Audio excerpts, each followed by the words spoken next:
있습니다. 오늘 주 앞에 나와 예배하신 모든 분들에게 하나님의 은혜와 평강이 함께 하시기를 바랍니다. 한 몸에 다양한 지체가 있습니다. 우리가 일반적으로 한 사람 앞에 오장, 육부, 사지, 백체가 있다고 합니다. 그걸 일일이 다 설명드리려고 하지 않습니다. 우리 몸에 구성하고 있는 각 기관들이 각각 역할함으로 말미암아 우리가 건강한 몸을 이루고 살아가고 그 중에 한 지체라도 병이 들면 그것 때문에 전체가 영향을 받습니다. 어떤 지체는 아주 중요해서 치명적이 되지만 어떤 지체는 없어도 별로 관계없는 분이 있습니다. 우리 교우들도 보면 손가락 하나가 일하다가 사고 나서 없으신 분도 있어요. 그런데 우리 중에는 치명적으로 그렇게 영향을 주는 지체들도 있습니다. 세포수도 갓 태어난 아이는 약 2조 개의 세포를 가지고 있고 성인이 되면 70조, 그리고 좀 크고 장대한 사람들은 100조 개의 세포가 있다고 합니다. 이런 세포들이 자라나고 또 소멸되고 또 생기고 하면서 우리가 성장해 가고 또 살아가게 되어지는 것입니다. 서로 다양한 지체가 각자에게 맡겨진 역할을 잘 감당함으로 한 몸을 이루게 됩니다. 하나님께서 그리스도의 몸인 교회를 위해서도 한 몸이지만, 한 주님이지만, 한 성령님이지만 다양한 은사를 주셔서 다양한 역할을 해서 전체 몸이 건강하게 자라도록 말씀해 주셨습니다. 교회의 본질상 한 몸이라는 사실을 우리 지난 주일날 살펴보았습니다. 한 주님, 한 성령님, 한 하나님, 한 믿음, 한 세례, 한 소망을 가지고 우리가 하나 되었습니다. 그런데 이제 오늘 본문에서는 그렇게 하나가 된 한 사람 한 사람 그 지체는 각각 다양한 지체가 있는 다양성이 있다고 하는 것이 오늘 말씀인 것입니다. 교회는 통일성을 가지고 있습니다. 그러나 이 통일성은 획일성은 아닙니다. 영어로 말하면 유니티가 있다고 해서 유니포미티는 아닙니다. 유니포미티라고 하는 것은 유니폼을 입혀놓는 것이에요. 마치 군인들에게 군복을 입혀서 똑같이 해놨습니다. 이게 유니포미티입니다. 획일성입니다. 그러나 우리 교우들이 각각 다양한 옷을 입고 다양하지만 김해제일교회 교우들이 하나의 통일성을 가지고 일하고 있다. 그렇게 말할 수가 있는 것입니다. 다양한 은사를 통해 유기적으로 연합을 이루고 있는 것을 의미합니다. 교회의 다양성은 우리가 맡은 선물의 다양성에 의해서 풍부해집니다. 교회가 작은 교회는 다양성이 작아요.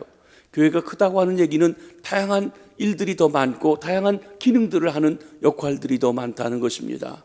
우리 그 다양성 중에는 우리 중국어부라든지 몽골부라든지 스리랑카부라든지 이런 것들이 있어서 더 이렇게 사역들이 넓어집니다. 햇살학교도 있습니다. 우리가 받은 은사와 직분이 다양하지만 그러나 그 목적은 동일합니다. 성도를 섬기며 교회를 세우고 온전케 하는데 목적이 있는 것입니다. 첫째로 교회의 다양성은 우리가 각 사람에게 그리스도의 선물의 분량대로 은혜를 주셨기 때문인 것입니다. 우리 7절 말씀을 함께 보시겠습니다. 시작. 우리 각 사람에게 그리스도의 선물의 분량대로 은혜를 주셨나니. 여기서 은혜라고 하는 말은 죄인들을 용서하시고 구원하시는 하나님의 은혜를 말하는 것은 아닙니다. 교회의 성장과 관련된 은혜로 섬기기 위해서 주신 은사를 가리켜 말합니다. 그를 믿고 구원받은 자에게 하나님이 베풀어 주시는 은사를 말하는 것입니다. 로마서에서 보면 12장에 사도 바울은 우리에게 주신 은혜대로 받은 은사가 각각 다르다고 말하면서 예언, 섬기는 일, 가르치는 일, 위로하는 일 등 다양한 은사가 있음을 말씀해 줍니다. 또 고린도전서 12장에는 우리가 잘 아는 대로 하나님께서 성령을 통해서 7가지 은사를 주셨습니다. 9가지 은사를 주십니다. 지혜의 말씀, 지식의 말씀, 믿음, 병 고치는 은사, 능력, 행함, 예언, 영들의 분별함, 각종 방언과 방언을 통역하는 등등입니다. 그런데 은사는 이것만 아니라 성경 안에 나오는 은사들을 전부 살펴보면 한 32가지 정도 우리가 구체적으로 찾아볼 수가 있는 것입니다. 이처럼 하나님께서 그리스도의 몸에 속한 지체들에게 다양한 은사를 주시고 분량대로 활동하게 함으로써 온몸이 역할을 잘함으로 자라가도록 하여 주신 것입니다. 은사는 각 사람에게 그리스도의 선물에 분량대로 주셨습니다. 여기 그리스도의 선물은 그리스도를 믿어 구원받은 각 성도에게 주어진 선물, 은사, 직분을 가리켜 말씀합니다. 주님은 각 사람의 능력대로 그 처지대로 다양한 은사를 주시고 그 다양한 은사를 통해서 유기적인 연합을 통해서 한 몸을 이루도록 한 것입니다. 고린도서에 보면 그런 말이 있죠. 사람의 몸이 다 눈이면 다 보는 것이면 어떻게 되겠는가? 여러분 한번 생각해 보십시오. 눈이 두 개가 아니라 그냥 온 머리가 다 눈이라고 하면 어떡하겠습니까? 동서남북 좌우사방을 돌아보지 않고도 다 볼 수 있어서 좋겠지만 징그럽겠죠. 귀는 없고 코는 어디가 있고 어디로 먹고 그렇습니다. 이거 보면 하나님께서 우리에게 적합하게 해주셨는데 눈도요. 한 눈은 멀리 보는 눈이고 하나는 가깝게 보는 눈이에요. 귀도 두 개를 한쪽에 달아놓으시지 않고 양쪽에 달아놓으셔서 이쪽 얘기도 들어보고 저쪽 얘기도 들어보게 하셨습니다. 숨 쉴 때에도 구멍이 두 개가 있어서 이렇게 서로 사용하게 하셨습니다. 우리 몸의 신비를 보면 신비롭게 하셨는데 각각이 자기 기능을 잘해서 전체가 건강하게 하신 것입니다. 그 중에 하나만 문제가 돼도 아픈 것이에요. 병이 드는 것입니다. 우리 암에 걸려서 고생하시는 분들도 다 암덩어리가 아니에요. 어느 분은 지금 췌장에 암이 걸려서 이게 지금 문제가 되고 전체 퍼져나가려고 하니까 항암 주사도 맞고 하는데 그것만 고생하는 게 되는 게 아니라 모든 지체가 다 함께 고생하고 아프고 하는 것입니다. 그렇습니다. 때로는 한 지체를 통하여 전체가 고난당합니다. 유기적으로 연결되어 있어서 그렇다는 것입니다. 몸에 각각 다른 지체가 서로 연결되어서 한 몸을 이루고 있습니다. 은사 곧 선물을 주시는 일은 하늘 위로 올라가신 우리 주님 예수 그리스도이십니다. 승천하신 그리스도께서 우리에게 선물로 주시는 것입니다. 8절 말씀을 보겠습니다. 시작. 그러므로 이르기를 그가 위로 올라가실 때 사로잡혔던 자들은 사로잡으시고 사람들에게 선물을 주셨다 하였도다. 여기 사도 바울은 그리스도께서 선물, 은사를 주신 분이라는 것을 입증하기 위해서 시편 68편 18절에 있는 말씀을 인용하고 있습니다. 시편 68편은 하나님께서 그 대적들을 다 물리치시고 하나님의 백성들에게 선물을 주신 그 내용의 말씀을 가지고 있는 것입니다. 즉 시편 말씀을 인용하여 그리스도께서 각 사람에게 봉사의 은혜를 주신 것과 교회를 위해서 사도, 선지자, 복음 전하는 자, 교사와 목사로 주셨음을 언급해주고 있습니다. 여기 위로 올리셨다라고 하는 말은 그리스도께서 승천하신 것을 말합니다. 시편에서 볼 때 말하는 것은 하나님께서 원수들에게 승리를 거두시고 그들을 포로로 잡아 가셨던 것입니다. 바울 사도는 이 시편 본문이 십자가로 악한 영들을 다 물리쳐 이기시고 그들을 사로잡아 하늘 위로 올라가신 그리스도의 승리를 말하고 있음을 이야기해주고 있는 것입니다. 또한 땅 아래 낮은 곳으로 내리셨다고 하는 것은 우리 주님께서 하늘의 영광을 버리고 사람의 몸으로 이 땅에 오신 성육신을 가리켜 말합니다. 9절 말씀을 한번 보십니다. 시작. 올라가셨다 하였은즉 땅 아래 낮은 곳으로 내리셨던 것이 아니면 무엇이냐. 여기 본문에서 위라고 하는 것은 하나님이 계신 하늘을 얘기하고 있고 아래라고 하는 것은 사람이 살고 있는 땅을 이야기합니다. 그리스도께서 땅 아래 낮은 곳으로 내리셨다고 하는 것은 하늘의 영광을 가지고 하나님과 본체상 똑같으신 그분이 스스로 낮아서 땅으로 오신, 낮은 땅에 오신 성육신을 가리켜 말씀하고 있는 것입니다. 그리고 10절에서 바울 사도는 그리스도께서 육신을 입고 세상에 오셨다가 이제 모든 구원 사역을 이루시고 하늘로 올라가신 목적이 만물을 충만하게 하려고 하는 이유라고 했습니다. 10절 말씀을 한번 보시겠습니다. 시작. 내리셨던 그가 곧 모든 하늘 위에 오르신 자니 이는 만물을 충만하게 하려 하심이라. 여기 그리스도는 만물을 충만하게 하시는 분이십니다. 단순히 우리를 구원하신 데 그친 것이 아니라 모든 만물들을 충만하게 하시는 분이 우리 주님이시라는 것입니다. 충만하게 한다는 말은 만물에 부족한 것을 채우고 잘못된 것을 바로잡아 온전하게 하는 것을 뜻합니다. 하나님은 십자가에 달려 온 인류의 화목제물로 돌아가신 그리스도를 다시 살려 하늘에서 자기 오른편에 앉게 하시고 만물을 충만하게 하는 일을 그에게 위임하셨습니다. 그리스도는 만물의 부족한 것을 채우시고 잘못한 것을 바로잡아 온전케 하기 위해서 승천하셨습니다. 그리고 마침내 그를 통하여 하늘에 있는 것이나 땅에 있는 모든 것이 통일되게 하려고 하는 구원 계획을 이루시려고 하시는 것입니다.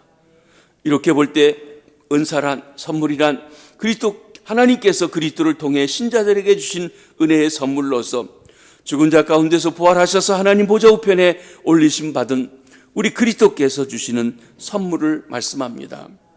다양한 은사를 주신 것은 그리스도의 구원 사역의 궁극적인 목적인 하나됨을 실현하기 위해서입니다. 다양한 지체가 연결하여 한 몸을 이룹니다. 따라서 여기 바울 사도는 하나됨을 실천하기 위해서 성도들이 자신의 은사가 무엇인지 알아 온전히 봉사함으로 그 역할을 다해야 됨을 말씀하고 있습니다.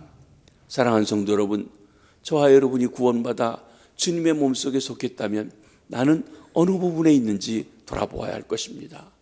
아마 찬양하는 쪽이니까 몸으로 하면 입 쪽에 가깝지 않을까 싶습니다. 저같이 가르치는 역할을 하는 사람도 그 부분에 속할 겁니다. 근데 어느 부분은 손으로 봉사하는 일을 잘하시고 어떤 이는 발로 봉사하는 일을 잘하시고 어떤 부분은 보이지 않는 곳에서 숨어서 일하시는 그런 역할을 감당하실 수도 있을 것입니다. 그러나 역할이 없는 사람, 직분이 없는 사람, 또 몸에 붙어있지 않은 사람은 없습니다.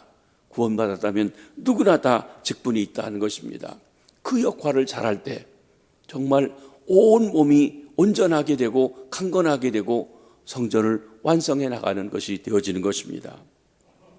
두 번째, 그리스도께서 교회를 위해 다양한 은사, 다양한 직분을 주셨습니다. 여기 11절 말씀을 함께 보시겠습니다. 시작.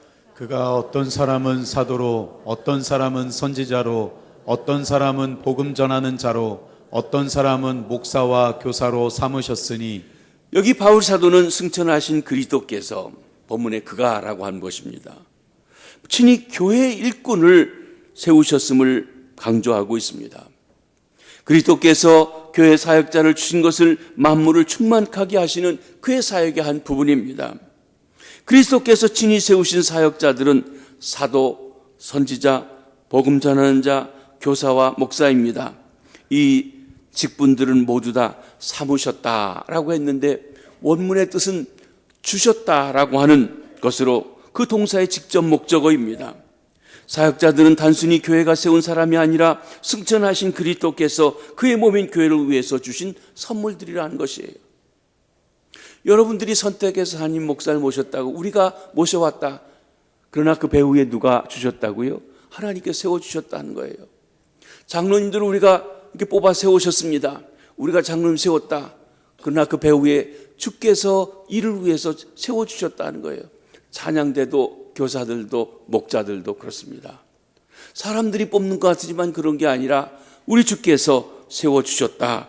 선물로 주셨다. 그 직분을 통하여서 교회를 건강케 하고 교회를 온전케 하고 교회를 좀 더 커나가게 하기 위해서 온 우주에 가득하도록 하는 일을 위해서 각각의 직분들을 세워주셨다고 말씀하는 것입니다. 바울 사도가 가장 먼저 언급하고 있는 직분은 사도입니다. 아포슬입니다. 사도란 말은 원어적인 의미는 일정한 사명을 위해 파견된 사람을 의미하고 있습니다. 이들은 자신의 자격으로 임무를 정확하게 대신하는 만큼 보낸 사람의 권위를 후원을 받습니다. 대통령의 보내심 받은 사람은 대통령의 권위를 가지고 일합니다. 우리는 하나님께서 세우신 사람이기에 하나님의 그 권위를 가지고 일하는 사람들이 여기 사도들이었습니다. 예수님께서 자신을 가리켜 하나님의 보냄받은 자라고 말했고 그 사실을 강조해서 히브리서 기자는 예수를 우리의 사도가 되셨다고 표현하기도 했습니다. 그렇지만 좁은 의미로서 예수님이 선택하셔서 복음을 전했던 12명의 제자들을 가리켜서 우리가 사도라고 부르기도 합니다. 후에 사도 바울은 자신이 사도라고 칭했습니다. 때로 그가 12제자에 속하지 않아서 사도권을 인정하지 않았지만 자기는 사도라고 그렇게 강변했습니다. 이유는 그가 부활하신 주님을 다메섹 도상에서 친히 만났고 그 주님께서 그를 이방인들을 위해서 보내 복음을 증거라고 하는 부탁을 받았기 때문에 그랬습니다.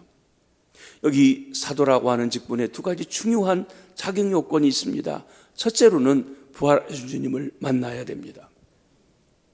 그리고 두 번째로는 그 주님으로부터 내 증인이다라고 하는 부탁을 받은 사람인 것입니다. 사도는 부활하신 그리스도를 목격한 자로 그리스도의 죽음과 부활을 전하도록 보냄받은 자로서 특별히 교회를 설립하는 사역에 힘써 일했던 것을 보는 것입니다. 오늘날에 이 사도의 직분은 없습니다. 개인들에게. 최근에 신사도 운동에서 자기들이 사도가 되어 있다고 말하는 것이 있지만 일반적으로 우리 교회에서는 이단이라고 생각하고 있습니다. 이 사도의 역할은 교회 공동체 전체가 마땅하는 것이지 어떤 목사나 특별한 사람이 사도로서의 역할을 하는 것은 더 이상 없다고 하는 것입니다. 끊어진 직분에 속합니다. 두 번째로는 선지자, 프로펫이 있습니다. 하나님을 대변하는 대변인으로 하나님께 받은 메시지를 전하는 특별한 은사를 소유한 사역자를 가리켜 말했습니다. 구약에도 있고 신약에도 있었습니다. 구약의 예언자들, 책이 기록되어지지 않은 말씀이 없을 때 그들은 하나님께서 직접 말씀해 주심으로 그 말씀을 전달하는 역할을 감당했습니다. 근데 때로는요, 거짓 예언자들이 있었어요. 자기는 진짜라고 하는데 하나님이 말씀하신 적도 없고 꿈에 보여준 적도 없는데 자기들이 하나님께 받았다고 이야기하는데 하나님께서 나는 그렇게 말한 적이 없다고 하신 거짓 예언자들이 있었어요. 오히려 참 예언자가 어떤 때는 적었던 것을 보기도 합니다. 그 하나님 말씀을 전함으로 고난을 당하고 역경에 처했던 일도 있었던 것입니다. 이들의 주된 직무는 하나님의 계시를 전달하여 하나님의 백성을 권면하고 격려하는 것입니다. 때로는 경고하는 역할도 했습니다. 더 나아가서 먼 미래에 일어날 일들에 대해서 가르쳐주고 대비하도록 하기도 했던 것입니다. 세 번째 직분은 복음 전하는 자, 이벤젤리스트입니다. 말 그대로 복음을 전파하는 데 헌신한 사람으로서 복음이 전해지지 않은 지역에 복음을 전하는 일종의 순회 사역자를 가리켜 말한다 할 것입니다.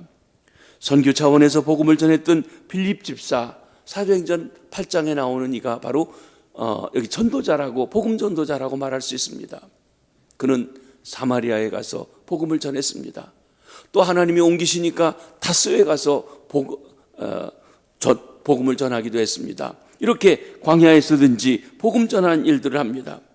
또 바울 사도는 디모데의 사역과 관련해서 복음 전도자의 일을 언급하고 있는데 이는 교회나 교회에 있는 지역에 복음을 전하고 가르치는 사역자로서 복음 전도자, 이벤젤리스트라고 하는 사역을 감당하고 있음을 말해줍니다.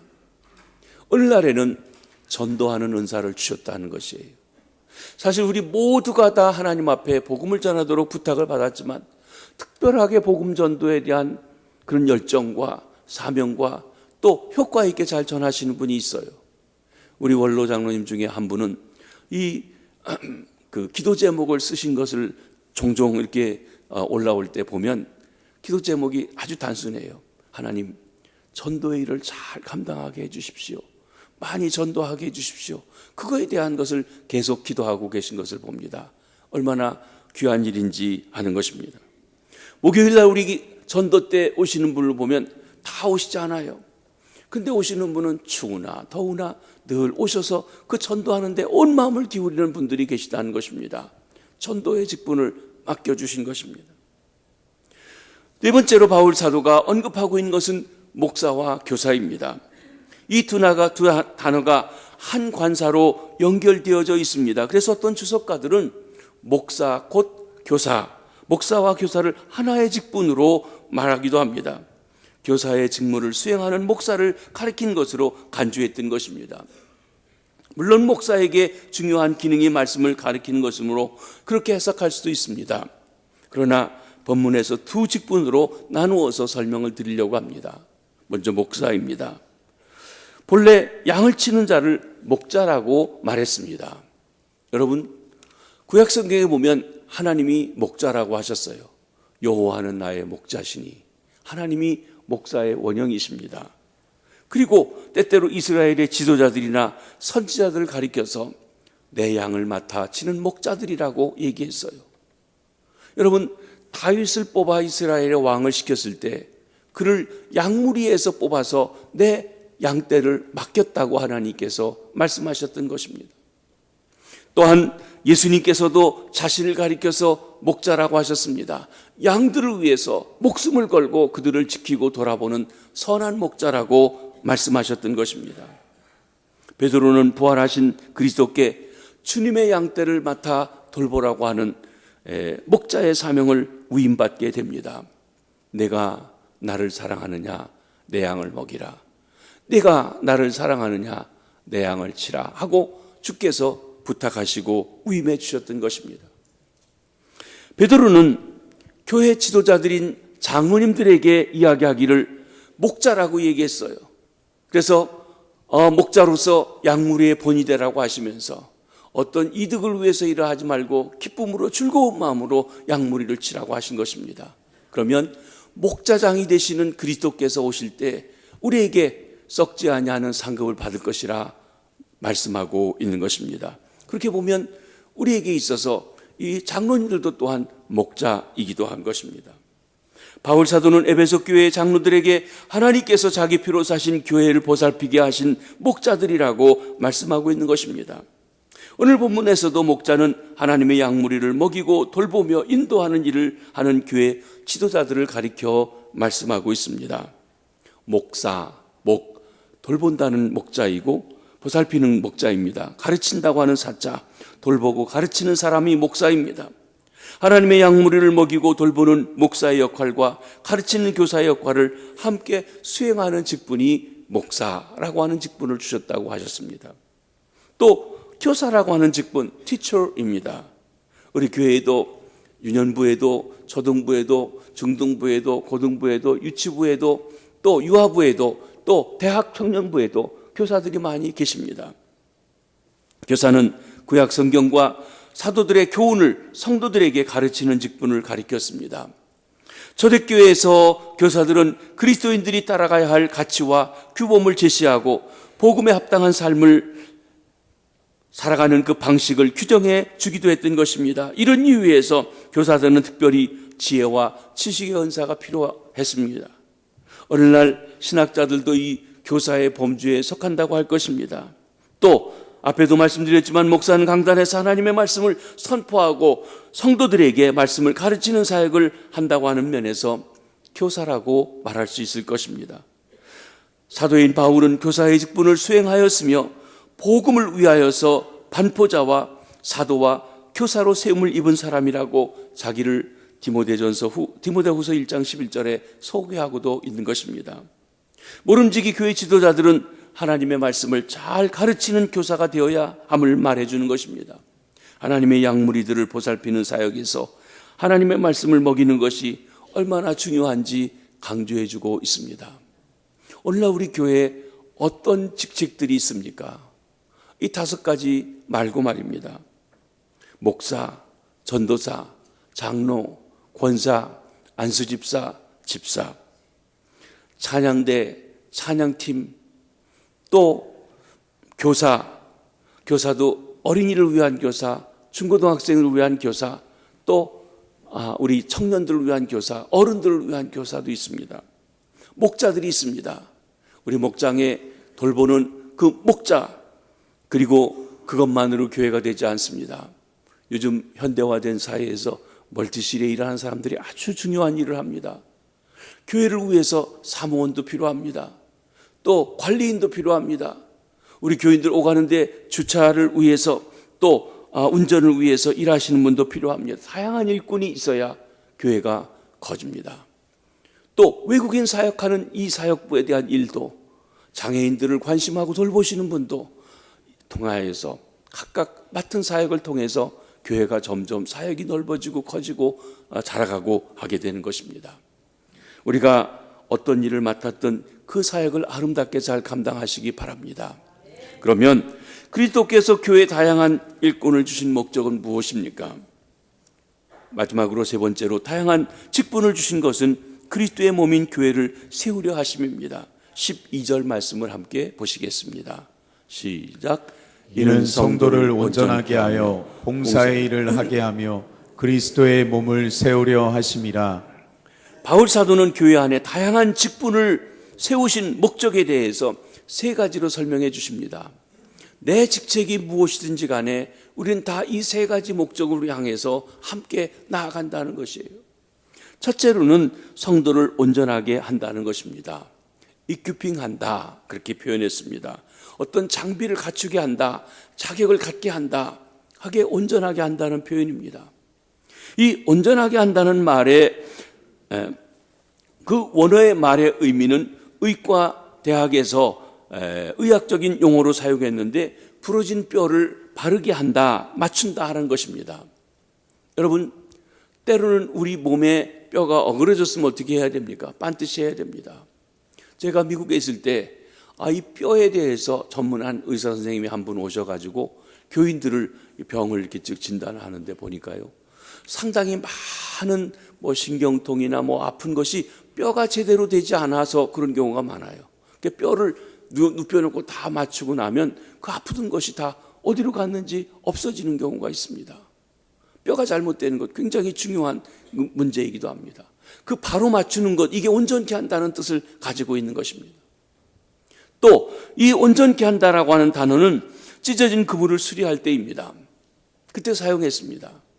여러분, 그물을 던졌는데 찢어진 그물에 고기를 잡으면 무슨 소용이 있습니까? 아무 쓸모가 없어요. 다 새버리니까요. 그 찢어진 그물을 고치는 것, 이게 온전케 하는 것이에요. 또 범죄한 자를 바로 잡습니다. 교도하는 것입니다. 그래서 틀린 것을 가르쳐주고 바르게 하도록, 이렇게 역할을 하도록 하는 것, 이게 바로 온전케 한다는 것입니다. 그러기에 성도를 온전케 한다는 것은 복음을 선포하고 가르치는 목적을 실현하여서 성도들이 온전히 되도록 회복시키고 훈련시키는 것을 말씀하는 것입니다. 완전한 자격을 갖추게 만드는 것입니다. 오늘 본문 말씀에서는 특별한 목적, 즉 봉사일을 수행하는데 조금 더 부족함이 없도록 성도들을 구비하여 가르쳐야 하는 것입니다. 여러분, 주차장에 일하시는 분들 아무나 세워놓으면 될 것 같으죠? 그런데요, 이 주차장이 은혜 받고 나가서 쏟아놓기 제일 좋은 것이 거기에요. 그래서 거기 계신 분들이 아주 잘 훈련되지 않으면, 온전케 되지 않으면 문제가 되는 곳이 그곳입니다. 왜냐하면 주차장이 넓으면 문제가 없는데 좁으면 서로 그것 때문에 시험 들고 싸우고 갈등하고 다투고 이 교회 안 다녀 하면서 나올 수 있는 곳이 거기이기 때문에 그렇습니다. 밥 퍼주는 것도 아무나 퍼주면 되는 것 같지만 그렇지 않아요. 그것 때문에 시험 드는 일도 있어요. 그래서 때로는 교회 일들이 그냥 아무나 시키는 게 아니라 믿음의 훈련을 시키고 신앙의 훈련을 시켜서 온전케 해가지고 봉사하도록 그렇게 맡겨지는 것입니다. 교회 온 사람들을 아무나 음악대학 나왔다고 성가대 하라고 안 시켜요. 그가 믿음이 얼마나 있는지, 진짜 찬양을 할 수 있는지 보고 그 다음에 시키고 하는 것입니다. 그렇습니다. 이게 다 온전케 한다, 자격을 갖추게 한다 말씀하고 있는 것입니다. 두 번째로는 봉사일을 하게 하려고 하심이라고 했습니다. 여기 봉사라고 하는 말에 번역한 말은 디아코니아라고 하는 말인데 식탁에 시중을 든다 그랬습니다. 한국은 밥을 갖다 차려주고 필요한 게 있으면 배를 눌러서 부르는데 이건 미국에서는 전혀 볼 수 없는 광경입니다. 미국은 밥을 갖다 줬으면은요, 수시로 와서 커피도 더 주고 필요한 거 없냐고 물어보고 물도 더 주라고 하고 해가지고 이 앉아 있는 사람들의 필요에 따라서 아주 시중을 들어줍니다. 그 시중 들어주는 사람이 여기 바로 디아코니아, 봉사라고 하는 말이에요. 미국은 팁 제도가 있습니다. 대개 15%에서 20% 이렇게 주는데 어떤 사람은 바깥보다 더 주고 가요. 심지어 어떤 사람은 그 할아버지가 매일 아침 와서 밥을 먹는데 아주 누군지도 모르고 사랑으로 잘 대접했는데 이분이 죽으면서 유산을 남겼는데 100만 불이 넘게 유산을 남기고 죽었어요. 자기를 위해서 그렇게 정성껏 돌보는 사람에게 남긴다고 말입니다. 섬김입니다. 섬김은 나 필요한 대로 벨 눌러서 하는 게 아니라 그 사람이 지금 뭐가 필요할지 그 사람에게 초점을 맞춰가지고 찾아가서 물어보고 필요한 것 도와주고 하는 것이 바로 여기 섬김이라고 말씀하고 있습니다. 봉사하는 것이. 그러기에 본문에서 봉사일을 한다는 것은 다른 사람을 섬기는 것을 가리켜 말합니다. 그리스도의 몸에 속한 지체들은 살든지 죽든지 다른 지체를 위해 존재하게 됩니다. 성도들을 구비시켜 봉사일을 하게 하는 것은 단지 성도들의 맡은 일을 능숙하게 할 수 있는 것이 아니라 자기 인격을 다 바쳐서 다른 사람을 섬기게 하는 것이에요. 교회 오래 믿었으니까 장로님, 오래 신앙생활했으니까 권사님, 그걸 가지고 훈장처럼 의시되거나 뽐내거나 자랑하거나 속된 말로 갑질하거나 하게 만든 것이 아니라는 것이에요. 믿음이 컸으니 보다 많은 사람에게 연약한 사람을 섬기고 돌아보십시오. 보다 많은 일을 하십시오라고 맡겨드린 것이 교회 직분이라고 하는 것입니다. 이렇게 하나님께서 우리에게 직분을 주신 것은 다른 지체를 섬기는 봉사의 일을 하게 하는 것입니다. 여러분이 어떤 직분을 맡았든 봉사의 일을 잘 감당하시게 되길 바랍니다. 마지막으로 우리에게 각각 직분을 주신 것은 그리스도의 몸을 세우려 함입니다. 빌드업한다는 것이에요. 여기 적절하게 구비된 훈련된 성도들이 봉사의 일, 섬기는 일을 하는 궁극적인 목표를 나타내고 있습니다. 성도들은 그리스도의 몸에 속한 지체로서 자신들이 맡은 은사를 따라 봉사의 일을 함으로써 그리스도의 몸을 세워야 합니다. 그리스도께서 성도들에게 주신 은사, 그리스도께서 성도들에게 주신 직분은 개인의 유익을 위해서가 결코 아닙니다. 다른 성도들을 위해서 일했고 그 다른 성도들을 위해서 궁극적으로 무엇 하려고 했느냐면 교회를 세우는 것이에요. 교회를 온전케 하는 것이에요. 교회가 하나 되어 나가도록 하는 그 일을 위해서 직분을 주셨다고 하는 것입니다. 그러므로 성도들은 사역자에게 가르침이나 훈련을 받으면서 개개인의 유익보다는 다른 성도들의 유익을 먼저 구해야 합니다. 그리고 오직 그리스도의 몸을 세우고자 하는 노력을 해야 합니다. 내가 주님의 몸 때문에 손해를 보고 몸을 세우기 위해서 양보하고 하는 일들이 필요하다는 것입니다. 그리스도의 몸인 교회를 세우는 것은 훈련받은 일반 성도들만 관심하는 것이 아니라 그들을 적절하게 구비시키는 사역자들의 목표이기도 한 것입니다. 다시 말하면 모든 성도들이 관심해야 될 것, 찬양대든 또는 교사든 목사든 장로님이든 모든 사람들이 관심하는 것, 교회가 교회되게 되는 것, 교회가 올바로 세워지는 것, 거기에 목적이 있어야 된다고 말씀하는 것입니다. 말씀을 정리합니다. 오늘 본문 말씀에 보면 사역자들만 아니라 성도 각 사람에게 그리스도의 선물의 분량에 따라 은혜가 주어졌습니다. 따라서 지체들이 자기 분량대로 활동함으로써 몸을 세워야 합니다. 목회자 한 사람이나 직분 맡은 몇몇 사람만 아니라 모든 지체가 그리스도께서 주신 은사를 활용하여서 맡은 역할을 충실하게 수행하시기 바랍니다. 그때 그리스도의 몸인 교회가 든든히 세워지게 되어지는 것입니다. 우리가 받은 은사와 직분을 다양하지만 그 목적은 동일합니다. 성도를 섬기는 것입니다. 교회를 세우는 것입니다. 우리는 하나님의 선물과 은사, 직분을 감사히 여겨야 합니다.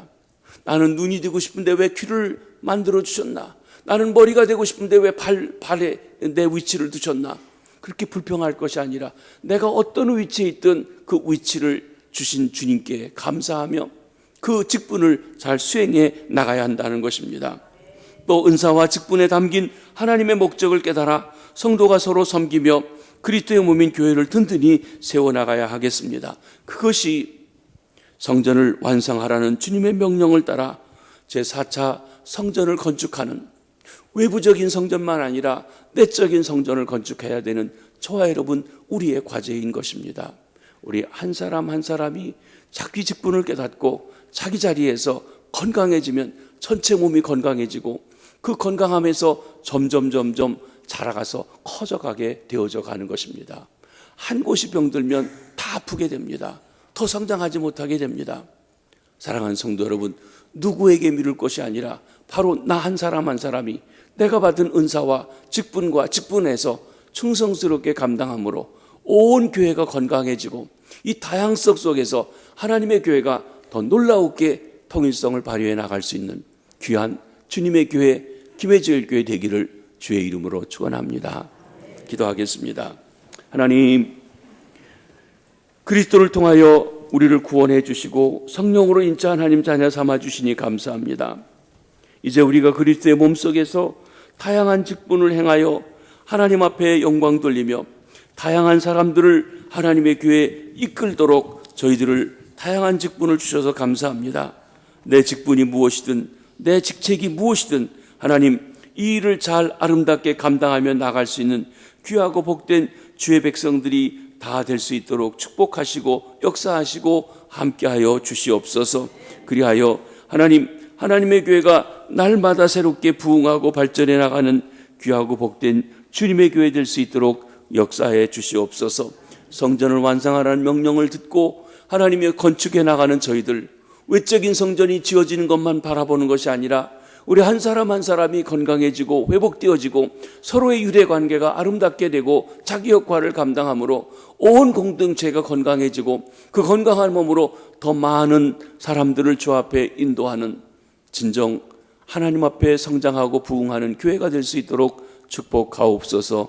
예수님의 이름으로 기도하옵나이다. 아멘.